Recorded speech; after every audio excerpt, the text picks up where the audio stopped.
மிக பழைய காலத்தில் மக்காவில் ஹுசை இப்னு ஹுலாபின் மகன் அம்ர் என்ற ஒரு உயர்ந்த மனிதர் இருந்தார். அவர் ஹஜ் யாத்திரைகளுக்கு உணவும் தண்ணீரும் வழங்கும் பொறுப்பை ஏற்றிருந்தார். வெறும் இறைச்சி சூப்பை மட்டும் வழங்குவதற்கு பதிலாக அவர் ஒரு புதிய முறையை அறிமுகப்படுத்தினார். அதாவது பானை நசுக்கி சூப்பில் சேர்த்தார். இதனால் அது இன்னும் நிறைவானதும் சுவையானதும் ஆனது. இந்த முறையை அரபியில் ஹசும் என்று அழைக்கப்படுகின்றது. இதனால் அவருக்கு ஹாஷிம் என்ற பட்டம் கிடைத்தது. அதாவது நசுக்கும் ஒருவர் என்ற அர்த்தமாகும். பின்னர் ஹாஷிம் மதீனாவைச் சேர்ந்த ஒரு பெண்ணையே திருமணம் செய்தார். வியாபாரத்திற்காக பலஸ்தீனுக்கு பயணம் செய்தபோது அவர் கஸாவில் மரணமடைந்தார்.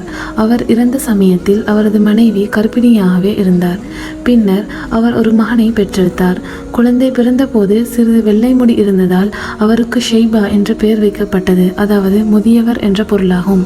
ஹாஷிம் இறந்ததால் ஷைபா தனது தாய் மற்றும் குடும்பத்தினருடன் மதீனாவில் வளர்ந்தார்.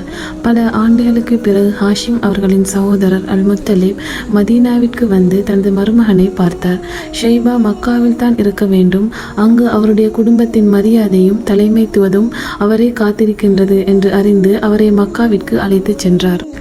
மக்கா மக்கள் அந்த இளைஞனை பார்த்தபோது அவரை முன்பு பார்த்ததில்லை என்பதால் அவர் அல் முத்தலிபின் அடிமை என்று நினைத்தனர். இந்த தவறான புரிதலால் அவரை அப்துல் முத்தலிப் என்று அழைக்கத் தொடங்கினர்.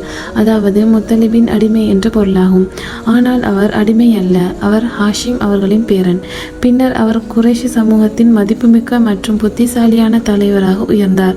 மேலும் நபி முஹம்மது ஸல்லல்லாஹு அலைஹி வஸல்லம் அவர்களின் தாத்தாவும் ஆவார்.